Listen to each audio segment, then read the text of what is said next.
and hard power projections of U.S. foreign policy.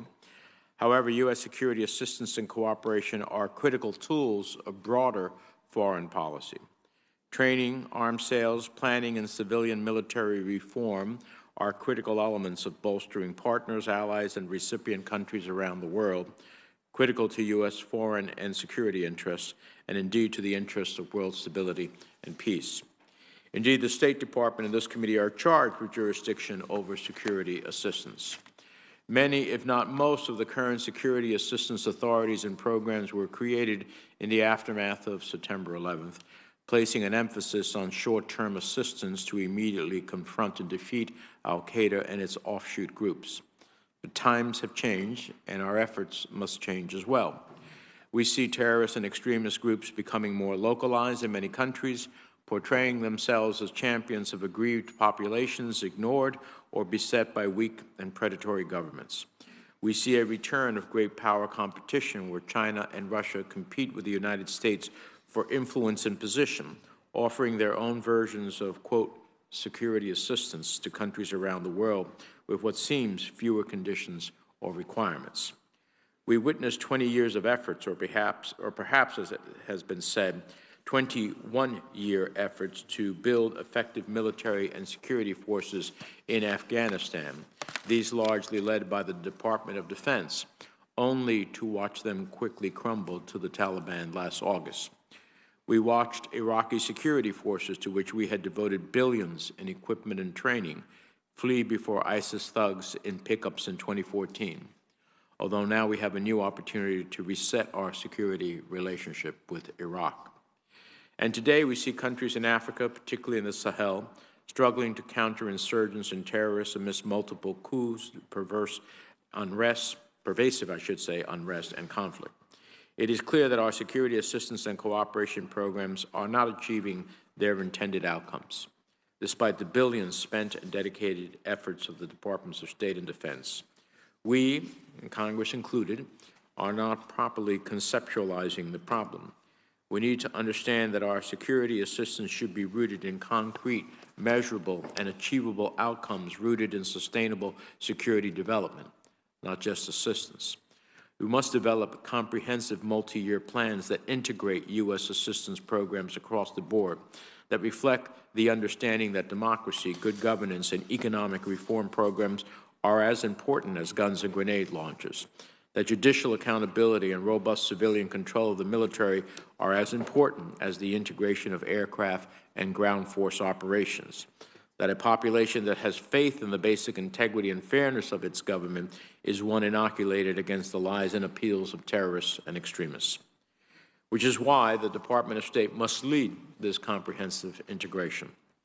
Since soon after 9/11, there has been a continued trend towards ceding states' authority as the purveyor of security assistance to the Department of Defense, which now provides nearly 50% of U.S. security-related assistance.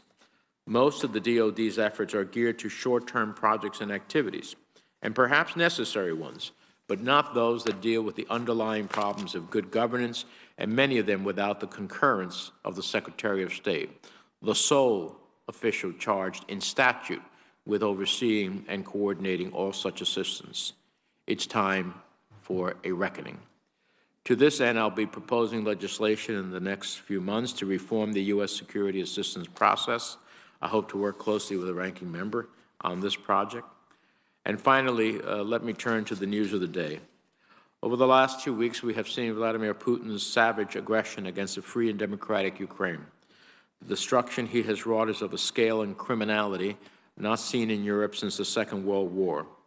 But the Ukrainian people have heroically resisted, clearly frustrating and surprising the autocrat in the Kremlin. Much of this resistance had been made possible by the tremendous efforts of the United States, its allies and partners in providing anti-tank and anti-aircraft missiles, rifles, ammunitions, training, and institutional organizational improvements to the defenders of Ukraine freedom. I hope and expect that our witnesses today will be able to inform the committee of this vital ongoing effort to help defend Ukraine. The dexterity with which the State and Defense Departments have been able to rally support for Ukraine comes from long-standing political and security partnerships and programs. and that's something we certainly can applaud. I turn to the ranking member now for his opening remarks. Thank you very much, Mr. Chairman. I do look forward to working with you on the legislation you referred to, and I hope we'll be there at the takeoff rather than the landing, as has been suggested in the past. Look, never has the subject of U.S. security assistance been more important. It plays a vital role in the defense of the democratic world and our partners. In this hearing, we need to understand our efforts and what else we can do to ensure Ukraine defeats Russia. I also hope to hear about major new security assistance programs in the Indo-Pacific where the State Department has failed to invest sufficient resources. And we owe the nation a discussion on lessons learned from security assistance or lack thereof in Iraq and Afghanistan and how those two efforts resulted in such remarkable failures. Regarding the Ukraine, my wants are the same as President Zelensky's. It's simple, more and faster. While we have provided significant resources to the Ukraine, and certainly the administration is to be applauded for what it has done, particularly over the past year, packages sat on the President's desk longer than they should have, and we lost valuable time. Now, combat losses have depleted most of this aid, and Ukrainians desperately need more and faster. My goal here is simple: enable the Ukrainian people to expel the Russians and defeat the savage and murderous Putin. Ukraine needs more.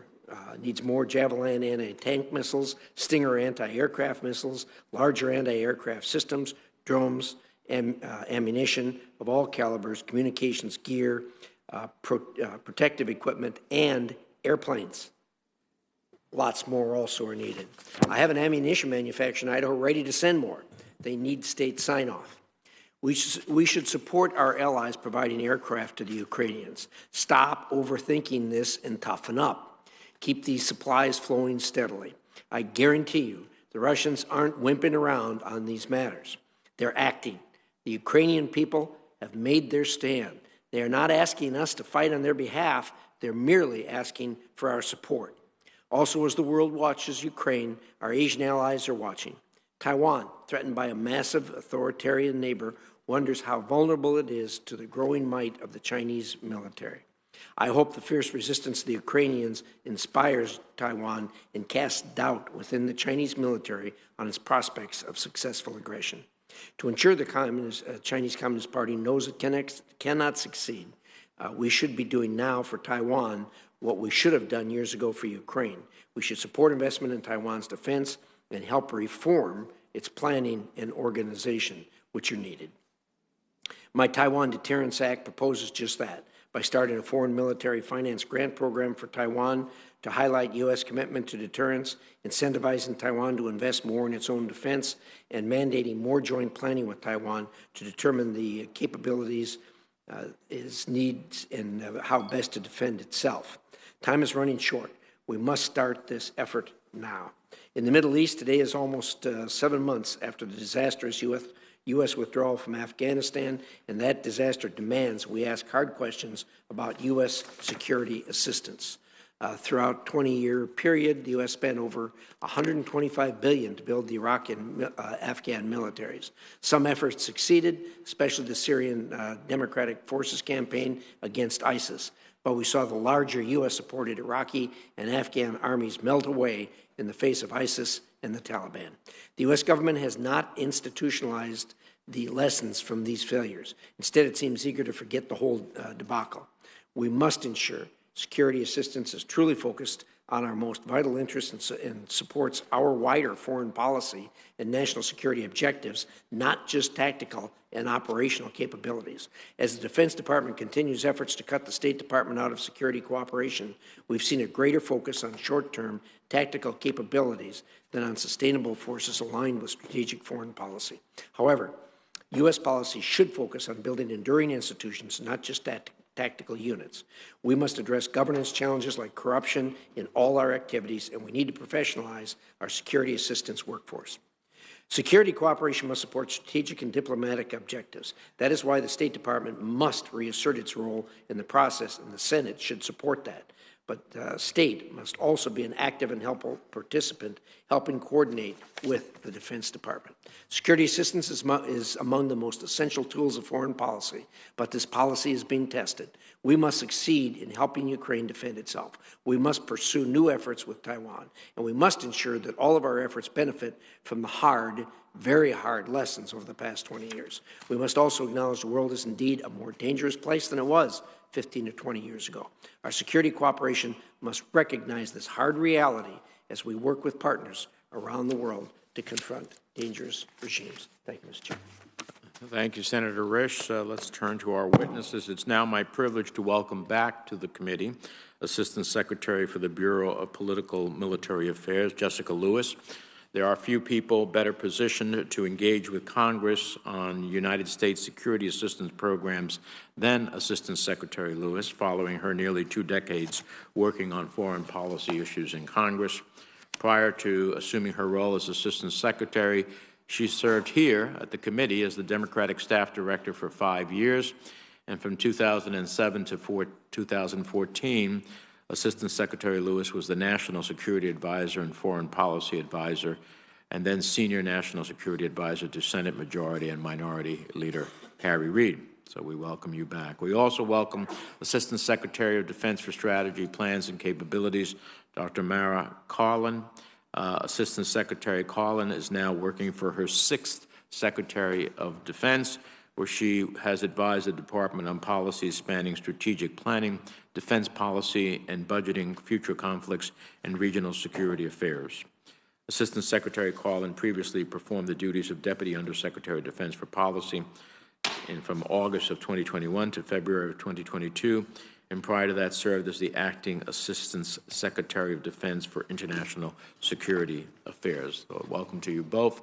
We'll start the testimony. We'd ask you to summarize in about 5 minutes or so the committee can engage in a conversation with you, and we'll recognize you, Secretary Lewis, to start off. Thank you. Good morning, Chairman Menendez, Ranking Member Risch, and distinguished members of the committee.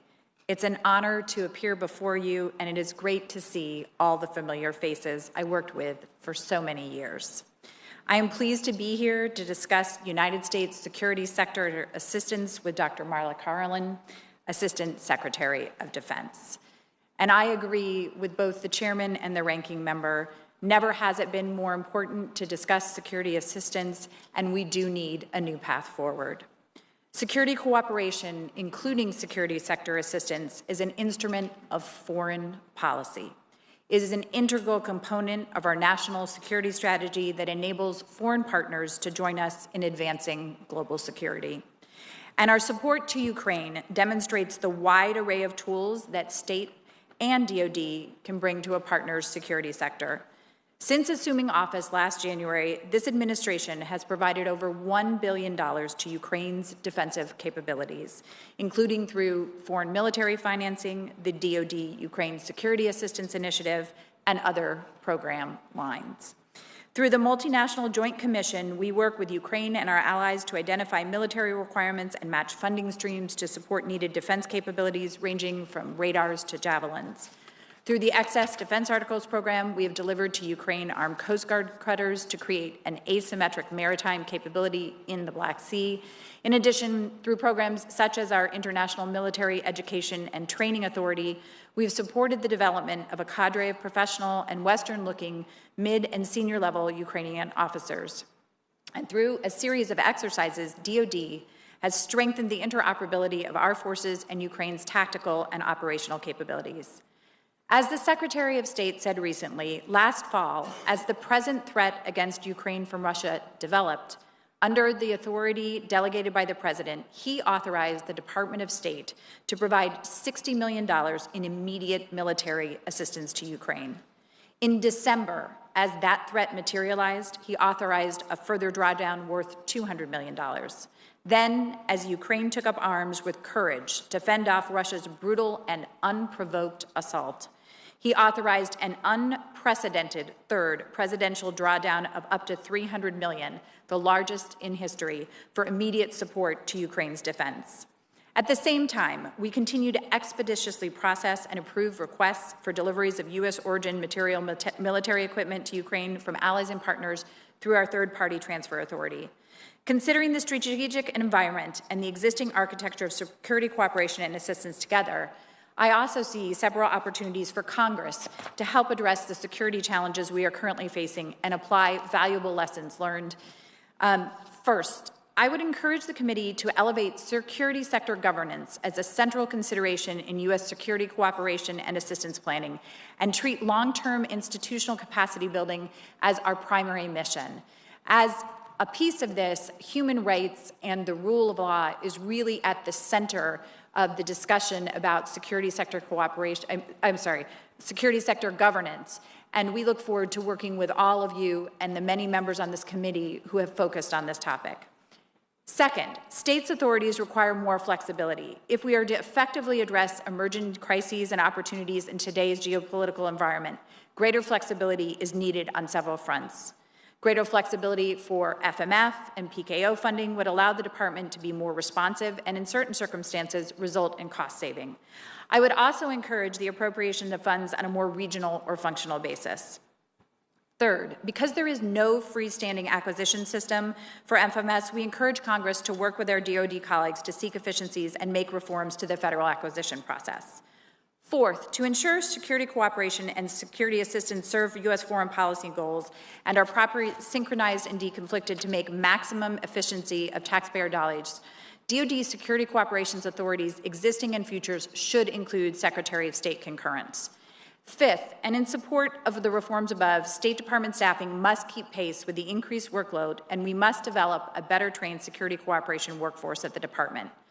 Mr. Chairman, what our history tells us is one thing for certain: the nature of global security is ever changing, and as it shifts and evolves, so too should our security assistance toolkit. That is why our alliances and partnerships are so vital. These alliances and partnerships, in turn, rely on security assistance and security cooperation to build capabilities, strengthen relationships, and provide interoperability. And as the Secretary has said many times, it is critical that we keep human rights at the center of that policy. Security assistance is not just a concept to be debated in the abstract. It is a real demand of today's world, encompassing a complex and broad scope of activities. It is therefore critical that we apply the authorities we have as effectively as we can and continue to think about how we can revise and renew them to face the next challenge. Thank you, and I look forward to your questions. Thank you. Dr. Carlin. Chairman Menendez, Ranking Member Risch, and distinguished members of the committee, I appreciate the invitation to testify before you today on security cooperation, and I'm honored to do so alongside my close colleague, Assistant Secretary Lewis. I respectfully submit my written statement for the record and will provide brief opening remarks. The United States is at a pivotal moment with our allies and partners to confront unprecedented challenges to our security, including the People's Republic of China's global ambitions and Russian aggression that threatens the territorial integrity of Europe. All the while, we battle historic transnational threats. One of the most important ways that we will rise to meet these challenges is by renewing a U.S. strategic advantage, our unmatched network of allies and partners. The forthcoming National Defense Strategy will emphasize how the department will strengthen these alliances and partnerships through integrated deterrence, which, as Secretary Austin underscores, involves integrating our efforts across domains and the spectrum of conflict to ensure that the department closely collaborates with the rest of the government and our allies and partners on the most critical security challenges. Security cooperation is an important part of this.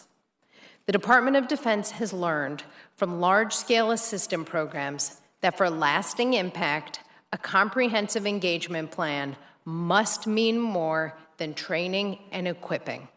Resilient relationships thrive when values and deeds align. Security cooperation aims to uphold that approach. We aim to help partners with not only specific capabilities, but also with institutional integrity and an ability to promote our shared values. notably the promotion and protection of human rights and good governance and legitimacy of the security sector. We view this as a strategic advantage that distinguishes us from our competitors. The degree of partnership should not be measured by the quantity of security cooperation programs, but rather by their quality. That includes transparency and effectiveness. We are building a culture of learning and adaptation, drawing on lessons from program successes and program challenges. To seize the opportunity for meaningful change, we are focusing on 3 priority areas: prioritizing who and what we invest in, focusing on sustainable impact, and adopting a holistic, integrated approach to how we execute security cooperation programs. Mr. Chairman, Ranking Member, the U.S. network of alliances and partnerships is a strategic advantage, but this advantage is not a given. It requires active involvement by the entire U.S. government and listening to partners' concerns and contexts, and taking a thoughtful and deliberate approach to how we employ our resources to meet our priorities. That is facilitated by good strategy, good policy, and close partnership among the Department of Defense, the Department of State, and Congress. I appreciate your leadership on this critical issue, and thank you for the opportunity to share our vision for security cooperation. Thank you. Well, thank you both. Your full statements will be included in the record. So we'll start around at 5 minutes. Let me first start off, before I get to broader policy questions here. There is a bipartisan support for providing Ukraine with fighter jets of neighboring countries that they would know how to fly and engage in. And I understand that the Polish decision may have complicated how we achieve that. But what is our present status in terms of exploring potential paths to providing fighter jets to Ukraine? Thank you, Senator. And I know that this is something that's very much on the committee's minds. Secretary Blinken actually addressed this yesterday, and I'll comment and then happy to turn it over to Dr. Carlin as well. Look, we understand, first of all, when it comes to the planes, that it's up to any country, it's a sovereign decision about the transfer of the planes. And as you noted, that there were some complexities with the plan that was provided. And we heard yesterday from the Department of Defense on that particular proposal.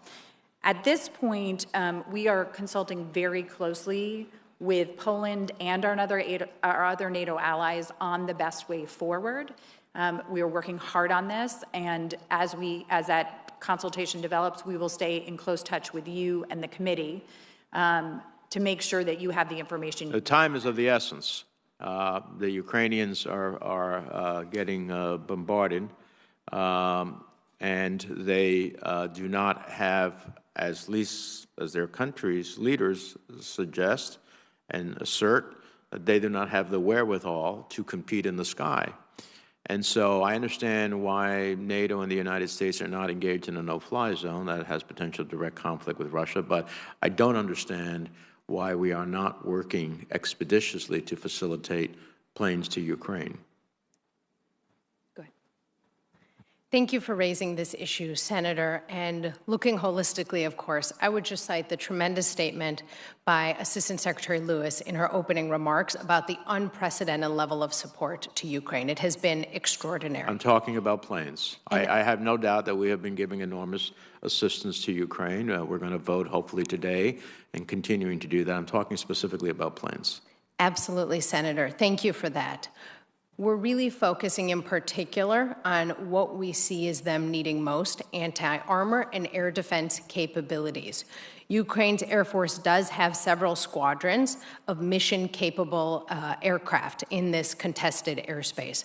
But what we are seeing is that they really need greater air defense. And frankly, as we and our allies and partners are rushing this assistance to them, we are seeing the operational impact of it on the battlefield every single day. So you're saying they don't need airplanes?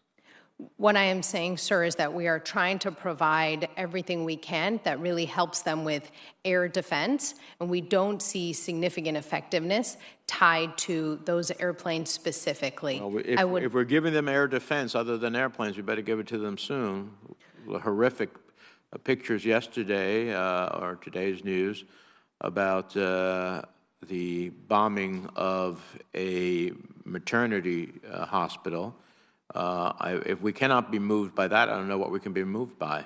So I'm not going to belabor the point except to say either we're going to get them some air defense systems that they can protect themselves with, or we need to engage with them in terms of the jet question. Let me turn to some broader questions. Secretary Lewis, recognizing you've been on the job for less than 6 months, but also recognizing that you were sitting on this side of the dais before that, do you believe that states' role in setting bilateral security assistance policies diminished over the last several years? Well, Senator, I certainly agree that there has been a shift over a number of years in terms of particularly on security assistance from the State Department to the Defense Department. And, okay, so that's a diplomatic way of saying yes. So to what extent is this a problem for U.S. foreign policy? What reforms, you mentioned some reforms, but should be done to strengthen state security assistance programs? Well, I think first, and one of the things I did mention, is making sure that the State Department has concurrence on the Defense Department programs that overlap with us, which we do in a number of areas, but not 100%. And we are working on that issue. I think the second piece is looking at creating more flexibility in the State Department funding so that we can have State Department be ready to respond. There is more flexibility in the Defense Department funding, and so that enables them sometimes to move more quickly. So I think those would be the top of my list in terms of two changes to make immediately. Dr. Carlin, do you agree that DoD security assistance and cooperation programs unavoidably involve the foreign relations of the United States? Mr. Chairman, I do believe that security assistance, to be effective, has to absolutely fall under the rubric of our foreign policy interests. So, based upon that, shouldn't the Secretary of State have concurrence authority over all DoD foreign security assistance and cooperation activities to fulfill his statutory responsibility to oversee and coordinate all U.S. foreign policy activities? Thank you for raising this issue, Mr. Chairman. The State Department and Department of Defense staff work very closely to collaborate on all of these programs. Yeah, okay, that's a non-answer. The reality is that there's one person statutorily who has the responsibility for this assistance in terms of foreign policy as the Secretary of State.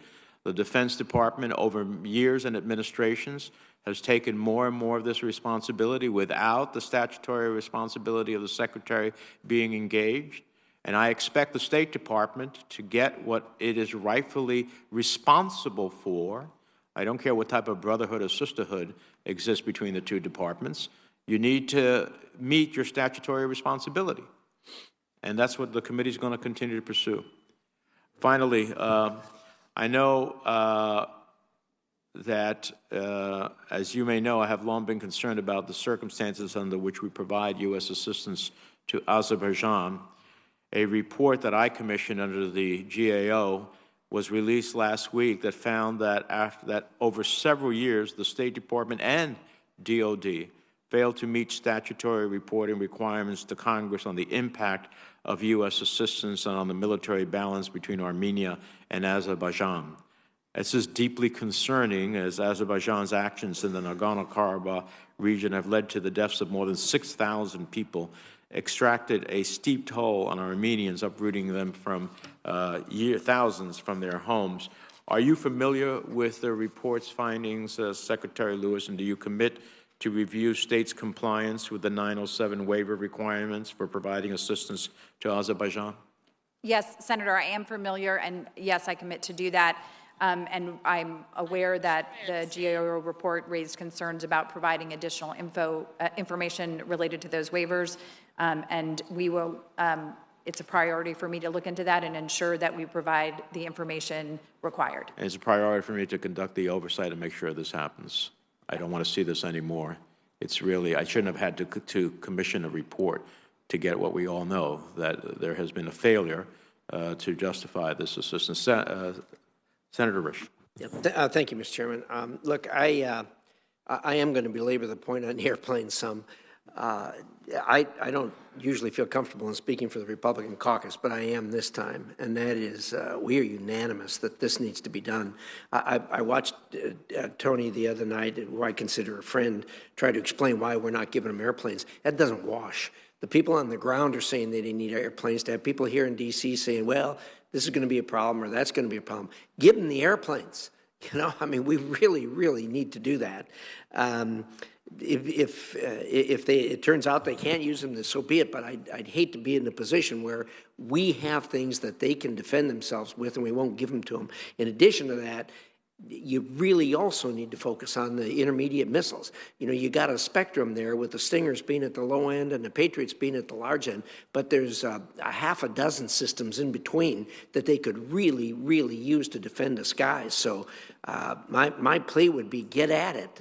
We need to help these people, and not tomorrow, but today this stuff needs to start moving. So I don't know what juice you have up there to push this thing along, but I'm telling you, this is it's an embarrassment to be here and be in a position where we can give them something to defend themselves with, and not being able to do it.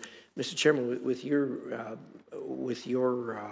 indulgence, I'd like to yield the rest of my time to Senator Portman, who has another meeting and he wants to get a couple of words in before he goes. Sure, Senator Portman. Thank you, Mr. Chairman. Thank you. Secretary Carlin, you have said that you can't give planes to them because they really need better air defense, end quote. We don't particularly think they need planes. They think they need planes. So are you saying the only reason that the Department of Defense is against providing these MiG-29s to Ukraine is that you know better than them what they need to defend themselves? Is that your only reason? Thank you for raising this issue, Senator Portman. I need to go quickly. Of course. I would say that we are trying to get Ukraine everything that it can use immediately in the field today. That is the priority. In your judgment, so your judgment is overriding their judgment as to what they need, because they say they need airplanes. We have spoken closely with them, and to be frank, it is ultimately a sovereign decision for Poland. We are consulting. No. We have spoken closely with them also, including the President of Ukraine. So are you saying that that is the reason? Senator, I will convey all of your concerns back. No, just answer my question. Are you saying that is the reason, that your judgment supersedes that of the Ukrainian military? I am not saying that. Is that the reason? I am saying that they have multiple squadrons that are mission Okay, so you're saying that is, because the other reason I've heard is that somehow this would make Vladimir Putin upset if we were to send these weapons. In fact, we already are sending Stingers and Javelins, correct?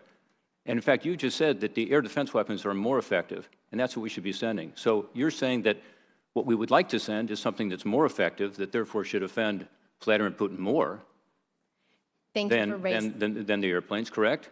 Thank and you for yet you raising can't that, send airplanes. What's the logic behind that? Thank you for raising that, Senator. We are indeed providing the assistance that you highlighted, as have many of our allies.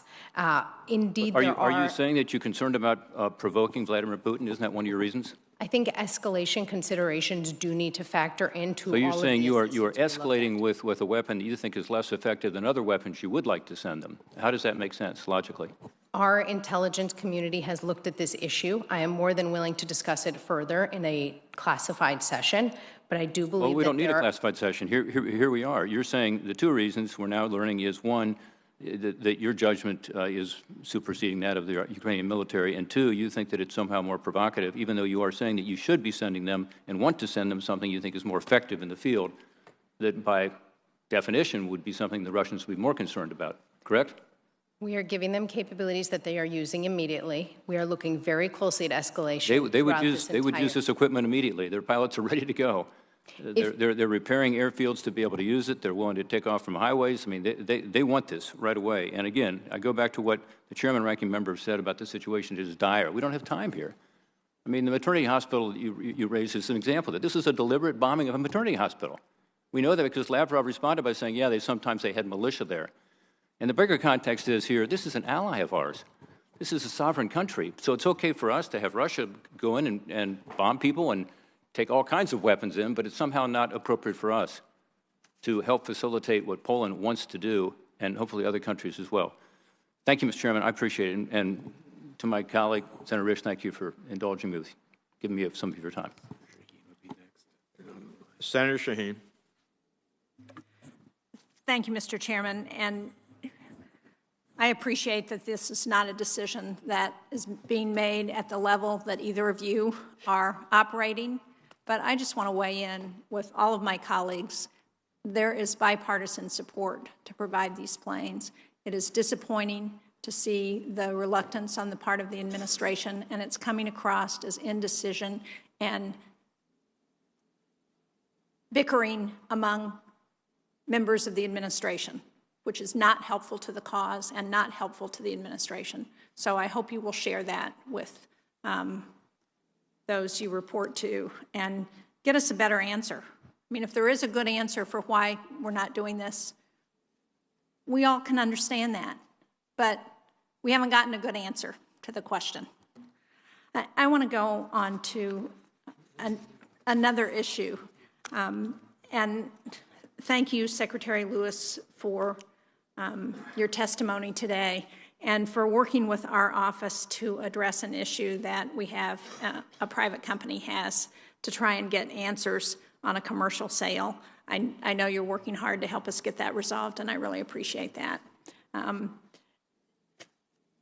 I want to talk a little bit about the Women, Peace, and Security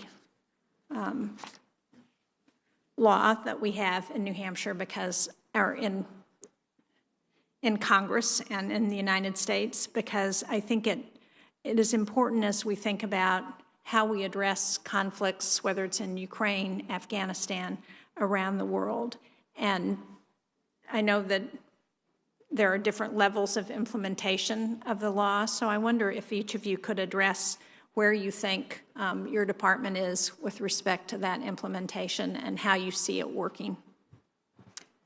Senator Sheen, first of all, I really want to thank you for your leadership on this issue. It truly is inspirational to all of us. And I am always happy to work with your office to try to resolve any pending issues before the Bureau of Political Military Affairs. And I know we talked about this a little bit in my nomination hearing.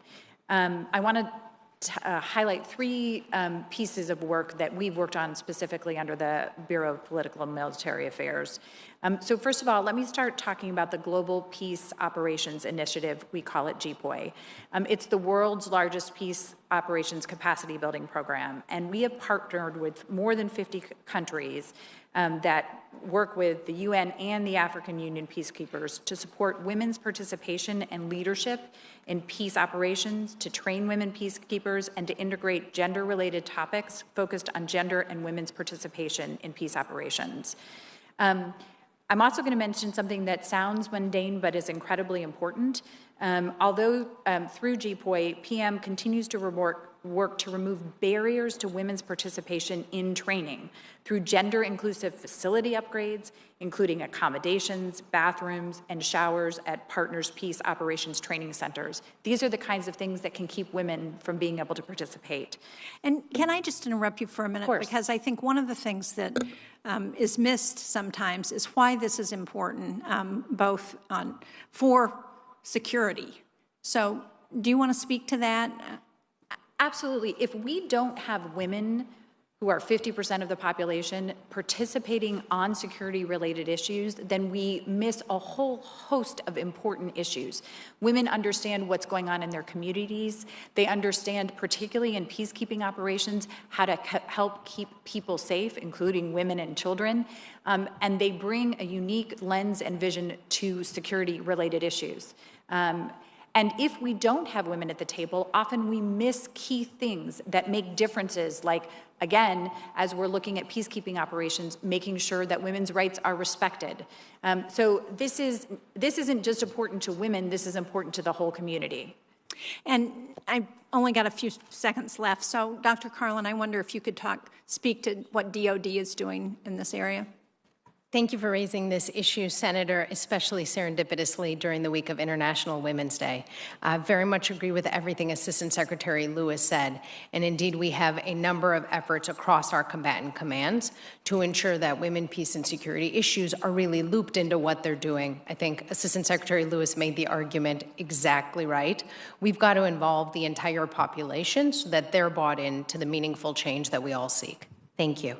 And I would just point out that we have very good data that shows when women are bought in and they are at the table, that those negotiations last longer and are more stable, and that's really important. So there are very good data-driven reasons why this makes sense. Thank you both. Thank you, Mr. Chairman. Senator Romney. Thank you, Mr. Chairman. I fully concur with the introductory comments made by the chairman and the ranking member and by Senator Portman and Senator Shaheen. I simply do not understand the logic for not getting the MiGs to the Ukrainians immediately. There is no logic which has been provided to this committee or to the nation for the lack of rapidity in making this decision and getting them the MiGs. It makes no sense. And if there are people in the administration that know the answer, I would suggest we get the occasion to meet with them, perhaps in a classified setting. But we need to know the reason why those MiGs have not been transferred already. I believe there's a sentiment that we're fearful about what Putin might do and what he might consider as an escalation. It's time for him to be fearful of what we might do. The only way to get Putin to act in a way that may be able to save lives of Ukrainians is if he fears us more than we fear him. And the truth of the matter is that his military is exposed in Ukraine, bogged down, unfed, without fuel. They're in a very precarious position. He's got to think about what happens if he provokes us, because they could be obliterated by the forces of NATO. So I would suggest that the continued, we've had this discussion now day after day after day of people from the State Department like yourselves saying we're talking, we're considering. This is war. People are dying. We need to get this aircraft immediately to the people of Ukraine.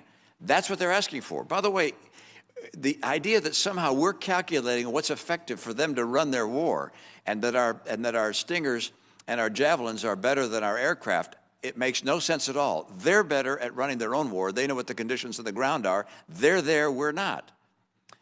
And further, our A-10s would help. We need to get them A-10s. That's the aircraft that's really ideally designed for this kind of warfare.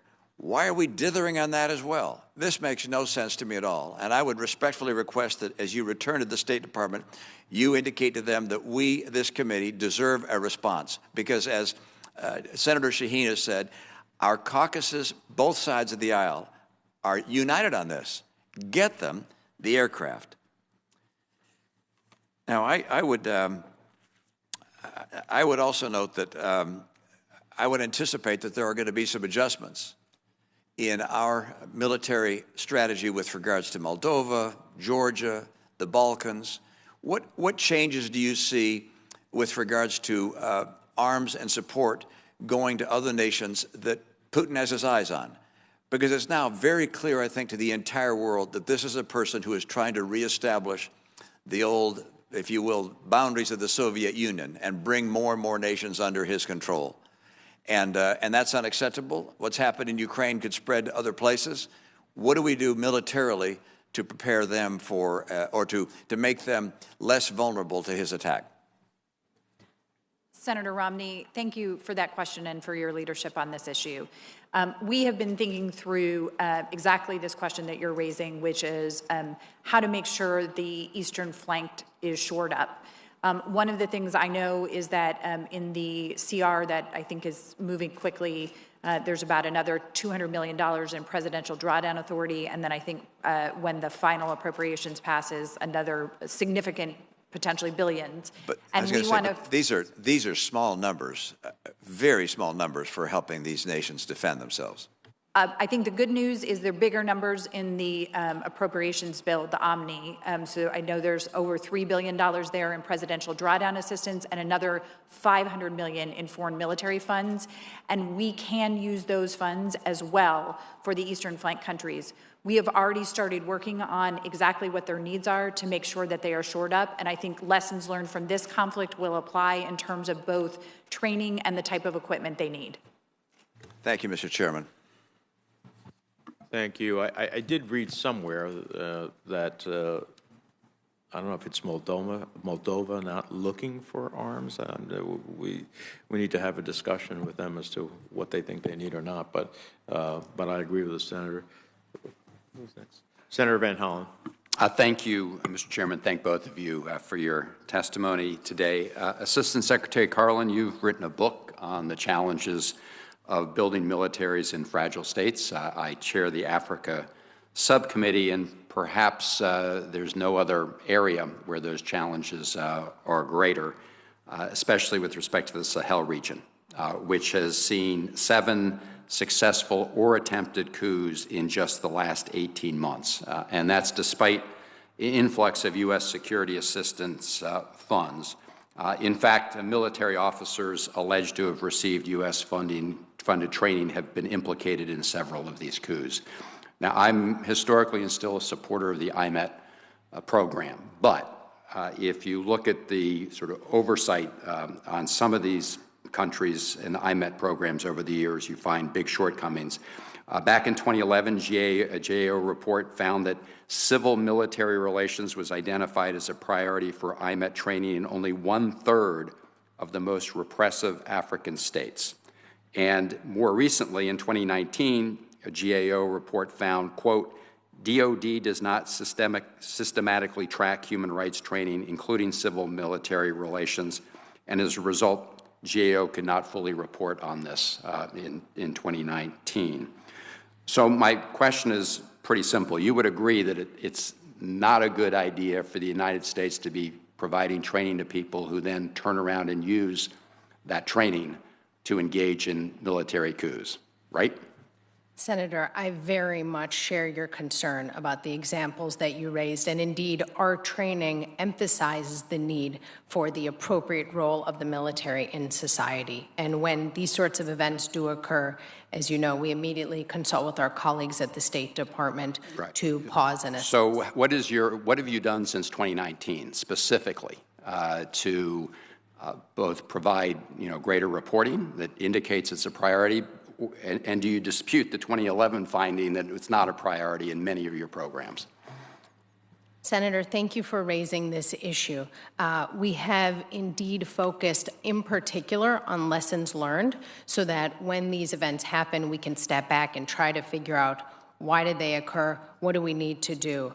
What we have also seen with our IMET training, as you highlighted, is that it often leads to leaders of the military, say chiefs of defense or service chiefs. Indeed, I think there's more than 1,100 international PME alumni who've served in those roles. So, Madam Assistant Secretary, I'm not disputing the overall benefits of the IMET program. Back in the 1980s, I used to write justifications for the IMET program at the Defense, what was then the Defense Security Assistance Agency. So I'm not disputing the overall value of the program, but clearly a program that, at least as applied to countries in Africa, ends up training people who then engage in military coups.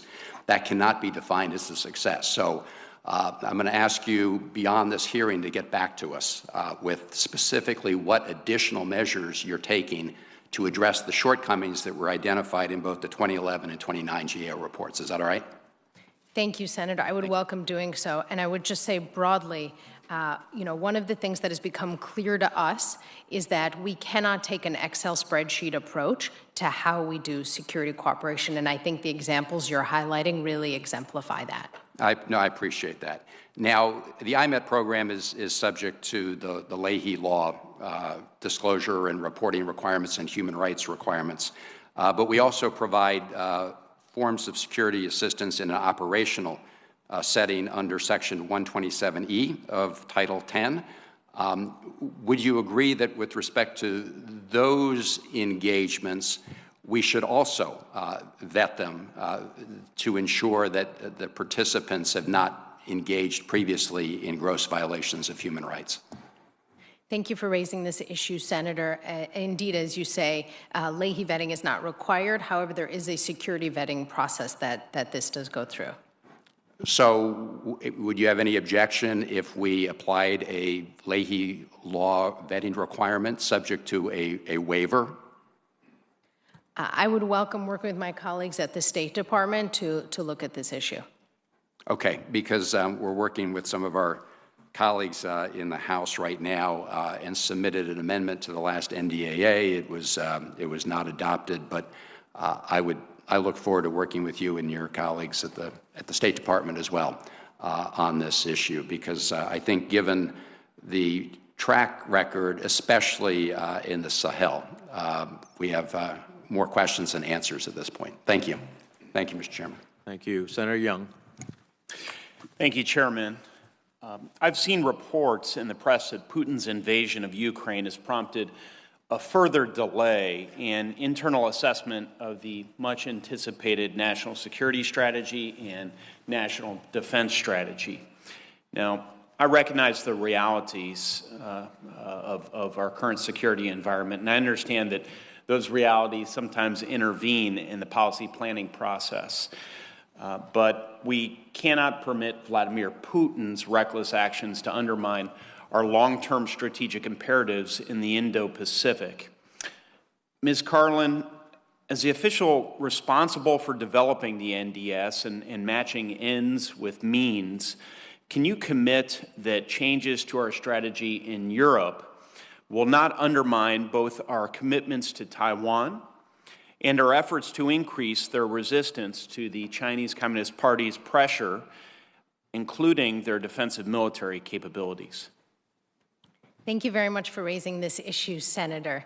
I can't speak to the national security strategy, but on the national defense strategy, I can assure you that we've been working very hard at it. And indeed, thanks to the tremendous work of the U.S. intelligence community, we have been all quite cognizant of Russia's aggression in Europe for months now, in fact.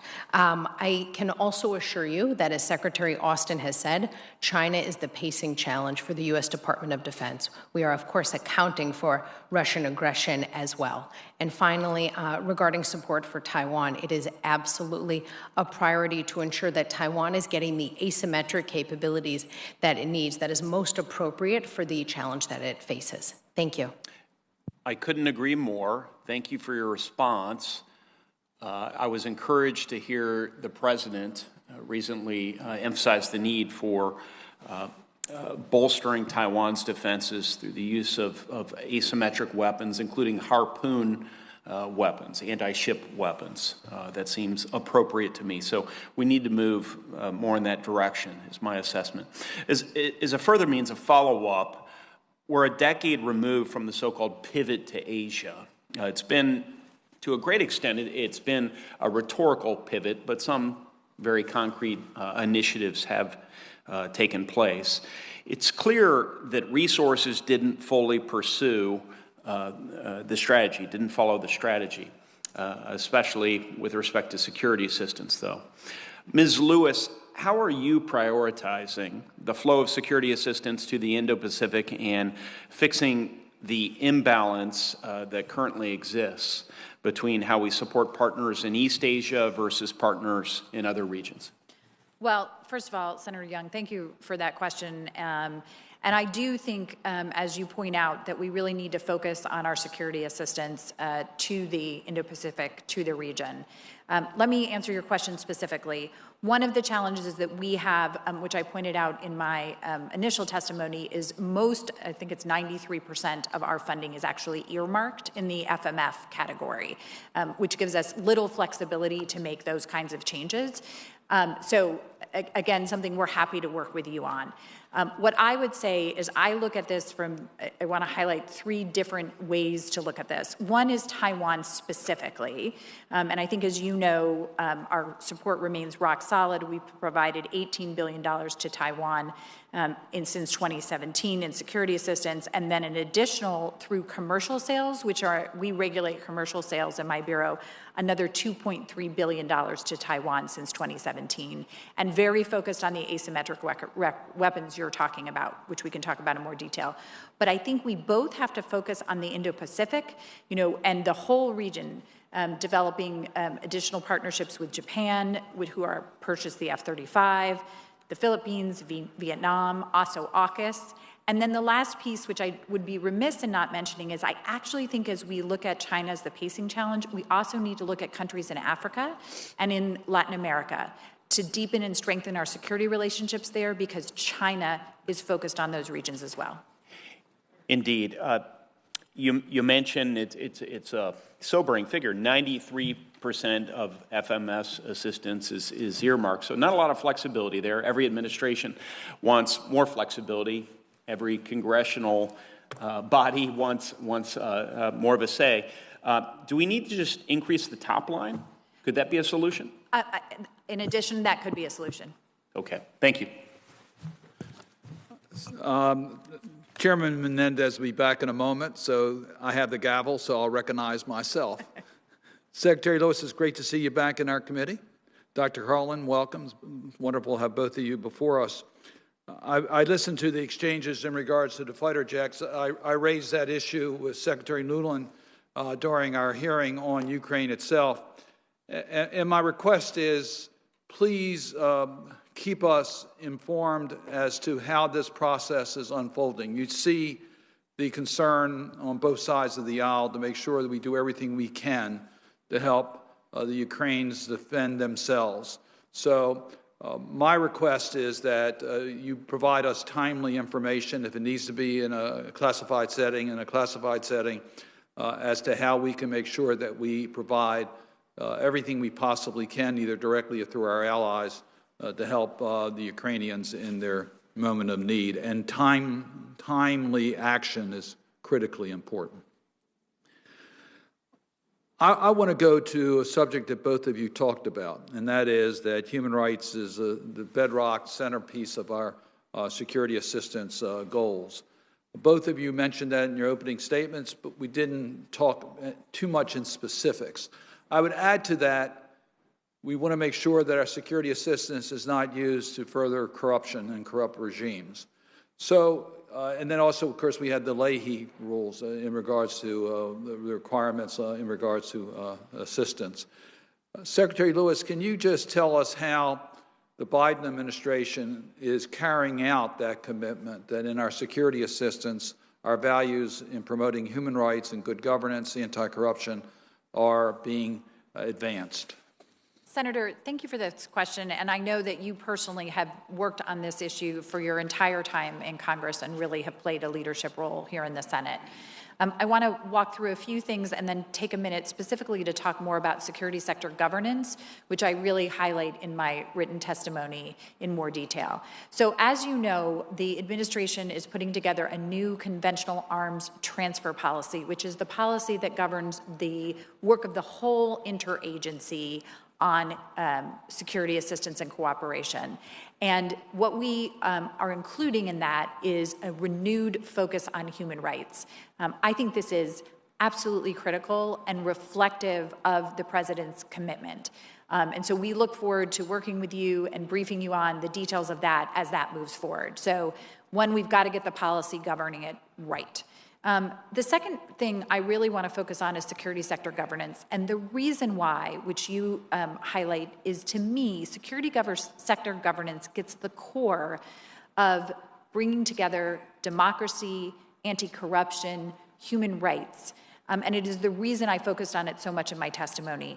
If we are working with security sectors, if we're working with the Ministry of Defense, and through our training, our cooperation, we include simple things like working on procurement, which reduces corruption, making sure that it is integrated, human rights and the rule of law are integrated into the training they receive from us, and that it builds into their entire security sector, not just one or two people. That human rights are part of the discussion from the beginning, middle, and end. I think this is a real need for us to shift our focus in this way. I've only been here 4 or 5 months, but I've already tasked my team to looking at this and developing it further. And the last piece I would say on this is for the State Department to do security sector governance right, and for PM to do that right, and for us to get human rights and anti-corruption right, we have to be working with USAID, the Justice Department, and other parts of the State Department, because what we're talking about is all of those pieces working together, trying to create rule of law, respect for human rights, and good governance in a country. And so that also requires coordination. Dr. Carlin, I want to just drill down a little bit on what Secretary Lewis is saying. I recognize the sincerity of our Commander-in-Chief on this issue. He talks about it frequently. Secretary Blinken has talked about this frequently. In the Department of Defense, I don't challenge the Secretary's commitment on this subject, but it's tough to get the players to recognize that good governance, human rights are a priority when they're dealing with a more narrow focus objective that may have a military aspect to it, and they do not focus on the human rights or governance factor. How can you show leadership to make sure that we do carry out our commitment to human rights and good governance as part of our security assistance program? Thank you for raising this issue, Senator, and for your leadership on it. Look, it's not just the right thing to do, it is critical to the efficacy of our effort, so it has to be central. I can assure you that we have emphasized that throughout the Defense Department, and when we are talking with partners with whom these are very real concerns, I can very much pledge to you this is always on the agenda, and we are always raising it. Again, because it is not just the right thing to do, it actually has a direct relationship to the efficacy of what we're all trying to achieve. Thank you. Thank you, Mr. Chairman. Thank you. Senator Rounds. Thank you, Mr. Chairman. Thank you to both of you for being here with us today. I think I'm going to begin my questioning with Dr. Carlin. It's good to see you again. I want to explore a little bit more the issue in Ukraine and what the options really are for us to provide additional assistance. My concern is that I think there's a real desire on the part of a lot of the members here in Congress, me included, to provide as much additional assistance as possible to Ukraine. Clearly, the attacks on their country there is no reason for it. They are the innocent victim of an attack by Putin, who is clearly in the wrong. And the human atrocities that are there are something which the American people simply are frustrated with, angered by, and as usual, want to do something about. And yet at the same time, we recognize that we have a nuclear-armed aggressor, and we have to be well aware of that as we make decisions about how to proceed. One of the items that's been discussed is the possibility of using Polish MiG-29s, and they, as a member of NATO, have what are now, and I think this is fair to say, equipment which is designed to fight on behalf of NATO. And I recognize that we're in an unclassified session, and so the answers back and forth may be a little bit broader than what we'd like to have, but I think it's important for the American public to hear and our colleagues to hear the challenges that we have in getting those, first of all, into the appropriate hands, and second of all, protecting them and making them effective. Dr. Carlin, can we walk through this a little bit in terms of just the logistics of what it takes to get a MiG-29 out of Poland, get it prepared, getting pilots that would be Ukrainian to be able to get them somewhere, and then to find locations within Ukraine in which they could safely land, be equipped to attack, find the appropriate equipment or weapon systems, and then the command and control to get it to where they could actually be effective. Can you talk us through that a little bit, please?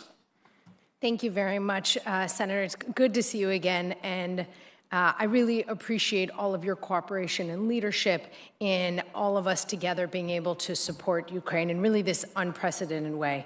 And I would just underscore, as we all know, that there's only one man who is responsible for the despicable and horrific situation that we're seeing in Ukraine, and that is Mr. Putin.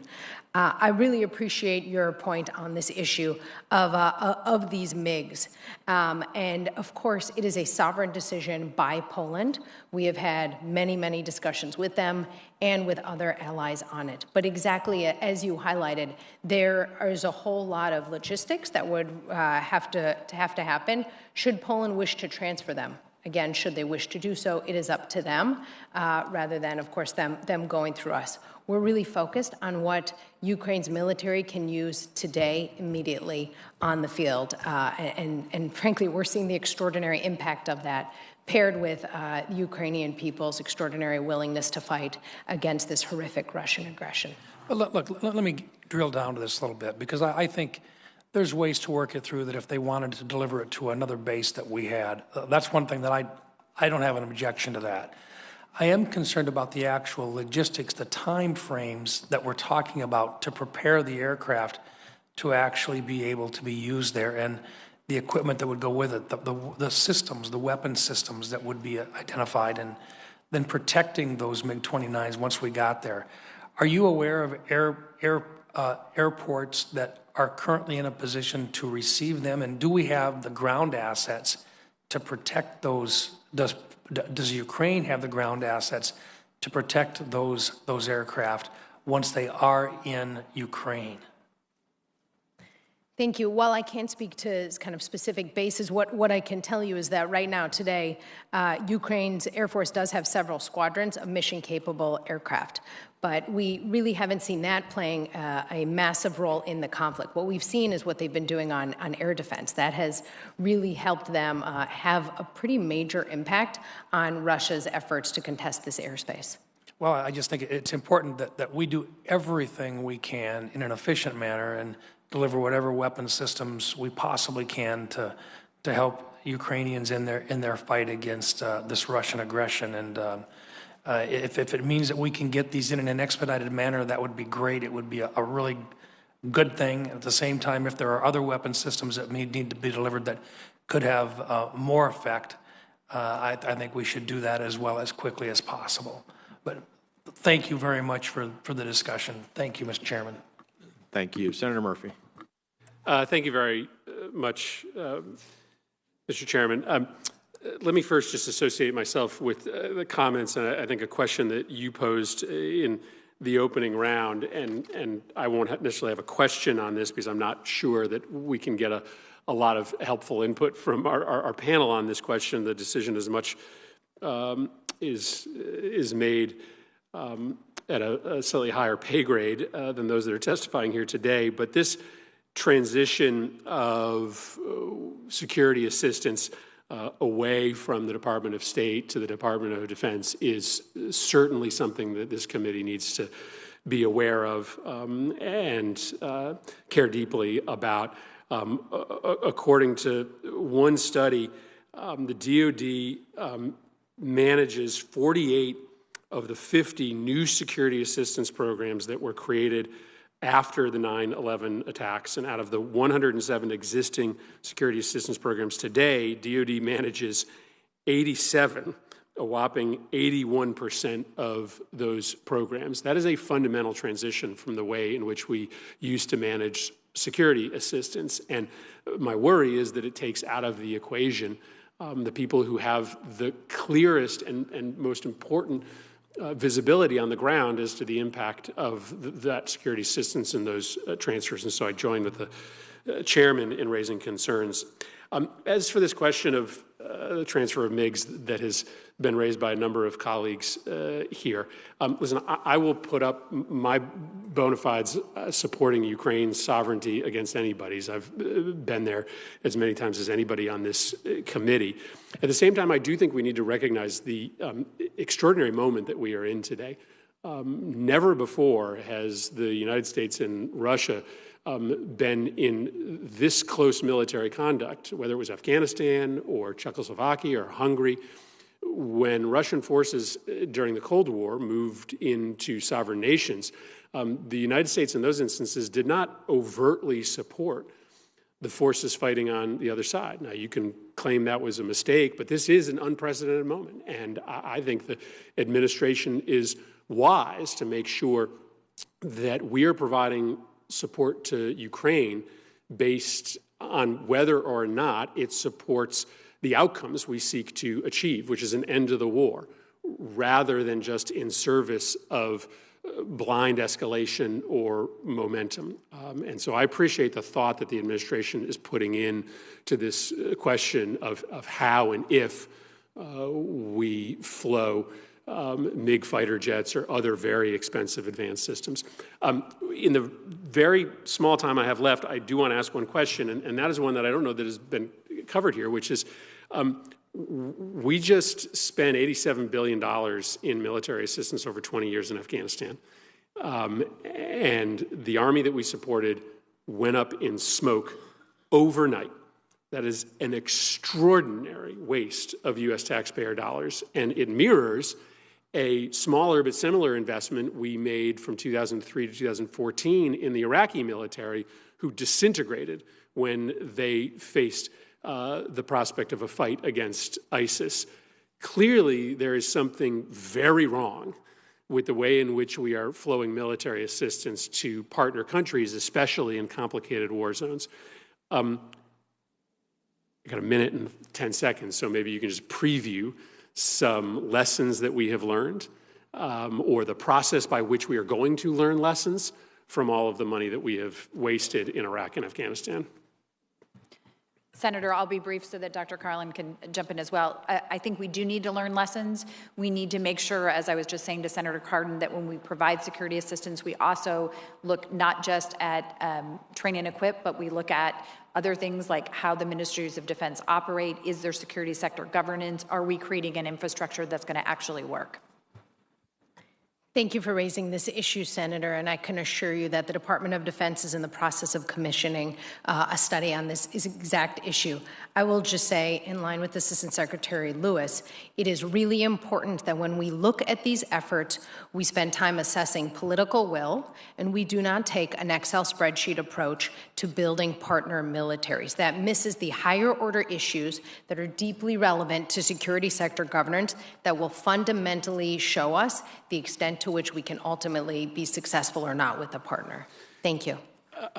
In Iraq, last time I was there, we were spending 4 times as much money on security assistance as we were on non-security assistance. And what Afghanistan taught us, amongst many things, is that if you have a fundamentally corrupt government, then all the money you're flowing into the military is likely wasted in the end because that government can't stand, and thus the military can't stand. So it also speaks to the rebalancing the way in which we put money into conflict zones, to not think that military assistance alone does the job. You've got to be building sustainable governments that serve the public interests in order to make your security assistance matter and be effective. Thank you, Mr. Chairman. Thank you. Senator Haggerty. Thank you, Mr. Chairman. And Senator Murphy, I would like to follow up on the question you raised with Assistant Secretary Lewis. But before that, I would just like to reach out to Assistant Secretary Carlin to follow up on Senator Round's questions. And as I observed the situation with Poland's offer to transfer MiG-29s, initially Secretary Blinken green-lighted that, and then we saw the Department of Defense walk that back. My request of you would be that if there is new intelligence, if there's a new assessment, if you could arrange to work with this committee in the appropriate setting to share with us what's driving that decision. I understand there are a number of operational and logistical considerations that must be relevant, but I would appreciate your help in getting that information, again, in an appropriate setting to us, so I can understand how we can have such a difference of opinion occur, or a difference in direction, I should say, occur in such a short period. To Senator Murphy's point, Assistant Secretary Lewis, you and I have worked a great deal on this topic, and that's foreign military sales. Certain of our allies are very important partners. When I served as ambassador to Japan, I put a great deal of time into this, working not only with the DOD, the State Department, the Department of Commerce, but also with the United States Senate, trying to find ways to accelerate the timeline for foreign military sales. What I learned when I was serving in my previous role is that the timeline is far too long to get our allies equipped with the latest technology that they should be, that they would desire to have, and that we would desire for them to have. Given the rate of technology development that's occurring right now, these timelines that are denominated in years are far too long, and the bureaucratic paperwork consumes more than the production time typically to get this done. Again, Assistant Secretary Lewis, you and I have talked a great deal about this. I would be very interested to have you highlight for us the major areas where you think we could work together to compress this timeline, to make ourselves more interoperable with our allies, to get more leverage out of our own investment in military defense technology, because our allies are going to be more interoperable and more capable if we can get this done faster. Senator, really appreciate the question, and frankly, your leadership on this has been extraordinary, and I appreciate the time we've gotten to spend together on this. I'm going to tick through a few things and happy to discuss in more detail. We really learned some lessons from the work you did in Japan, frankly, which was, number one, we've got to make sure that our two systems are working together. And what we discovered in Japan and what we see in other places is sometimes we literally have things that sound mundane but really make big differences, different procurement timelines. We've got to get those lined up. The second thing we have to do is make sure that we have the security agreements in place so that when we're ready to move, things are ready to go. The third piece, which I think we're going to need to work on over time, is really looking at the timelines, both as things move through DOD. You know, there's a long timeline in sort of the upfront process. We've worked very hard to improve the timelines on our side, and I know often we are able to move things much more quickly depending on, you know, the system. And then finally, as you talked about, and we talked about previously, we're working with our companies who right now are facing there's some real production timeline challenges. Some of that is due to COVID. Some of that we need to continue to work with them on. Well, I appreciate that. I think given the fact that we are about to vote on a significant military budget, we need to be looking for every opportunity we possibly can to increase the efficiency of how our budget is deployed.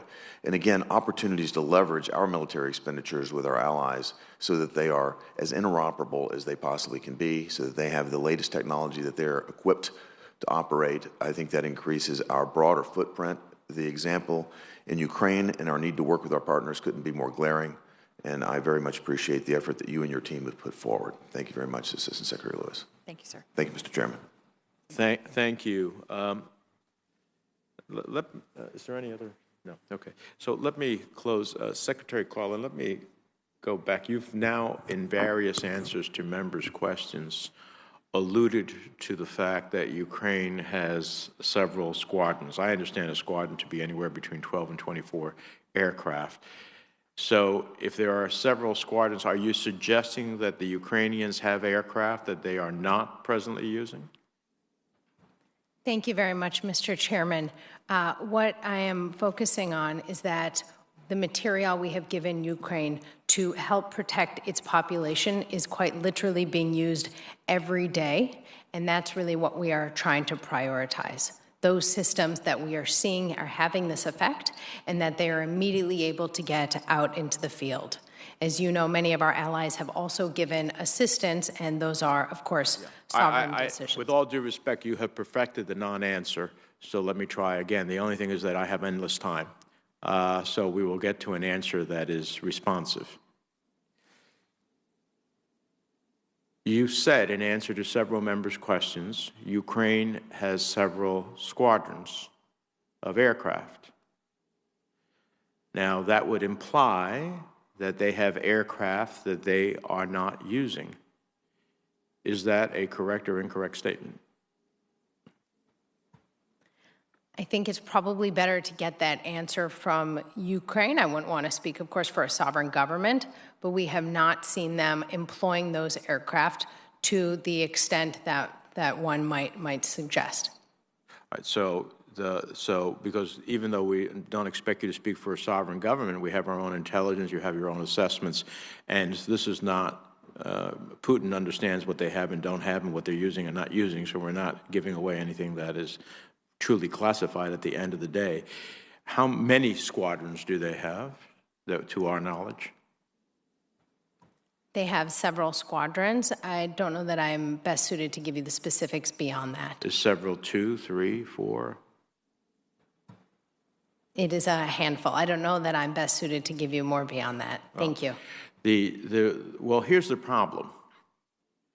Either there is a very good reason that the administration needs to explain as to why we should not be facilitating fighter jets to Ukraine so that they can defend themselves over the airspace. If that happens to be that they have dozens of fighter jets that they're not using, and then we get to the heart of why they're not using it, then that might be an explanation. If they need some type of logistical support to take the aircraft that they have to put into space, that might be another answer. But both of your departments need to give us an insight. If that has to be in a classified setting, so be it. But it has to have an insight. There has to be an answer. Non-answers to questions are not answers. Do we understand each other? Yes. We will take that back, Senator. We certainly appreciate the questions that you're asking and the insight that you need to have into this Secretary decision. Carlin, do we understand each other? Thank you very much, Senator. Yes, and as Assistant Secretary Lewis said, we will take back your concerns. Okay, when you take back my concerns, I'd like to get an answer to my concerns. Mr. Chairman, I would just like to associate myself with your comments, too, and say that I would very much... This committee has jurisdiction over arms sales. I don't like using that jurisdiction in a way that doesn't facilitate our foreign policy and national interests and security. But if I can't get answers to the fundamental questions, then I will.There may be a perfectly valid and good reason I think all of us should know so we can pivot to something else. But if there is no perfectly valid and good reason, then we need to know that too. Secretary Lewis, do you agree that U.S. security assistance needs a comprehensive strategy for each recipient country, integrating all relevant aspects of U.S. security and foreign assistance? Yes. If so, then do you agree that the State Department is the right agency to lead and coordinate those efforts? Yes, and obviously in coordination with other departments. Okay, so let's talk about that. Within state, for example, there are bureaus and offices that also do security assistance of various sorts. I'm not convinced that they're all coordinated with your particular department. Shouldn't there be a overall coordination to oversee and integrate states' various programs, as well as those of other agencies like DOD and USAID? Well, Senator, I agree that we need to make sure that we're coordinated. And as you point out, there are other parts of the State Department that work on these issues. Right now, we are regularly interacting with them. They weigh in, give opinions as we work through sales, as we work on all of these issues. But happy to discuss further with you if you have additional ideas on improving coordination. Well, we do. Do you feel that your position is empowered to do that, or should it fall to T? I'm not going to comment here where I think that should fall. Obviously, T, as you know, is the undersecretary who oversees my bureau. I think our bureau does an excellent job at what we do. Okay, well, we're going to follow it up with you because we think that there's better coordination to be had. How is state and DOD's cooperation on DOD's Section 333 programs and other security assistance programs? I would say we have excellent coordination. We work really hand in glove with them. I would say that as we look at the increases in funding that are going to be coming, we need to make sure that we have a workforce that is large enough and trained enough to deal with these increases coming our way. Does state have the ability to veto or significantly alter DOD's assistance programs in planning or in implementation if it feels that significant foreign policy priorities are not being appropriately reflected? We do have that authority, yes. Let me clarify. Over some of the programs where we have concurrence, we have that authority. Yeah, okay, you have authority. Do you have the ability? Yes. Yes, okay. Let me ask one last round of questions on that are focused on human rights. A 2019 Government Accountability Office GAO report found shortcomings in tracking and evaluating human rights-related training for foreign security forces that are required under DoD's Section 333, required. States, international military education and training, and other security assistance and security cooperation authorities. Some prior GAO reports have also found inconsistent implementation of required Leahy law human rights vetting process for security assistance recipients. How, if at all, have state and DoD improved implementation of these statutory requirements? I'm glad you raised this issue because this is one of the things that I've been focused on since arriving at the department.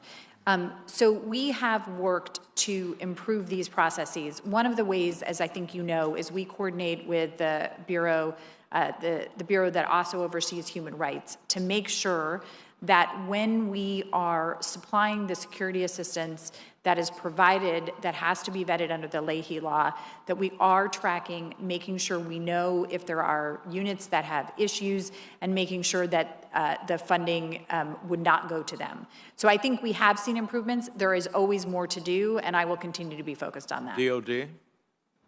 Thank you for raising this, Mr. Chairman. I would absolutely align myself with Assistant Secretary Lewis's comments.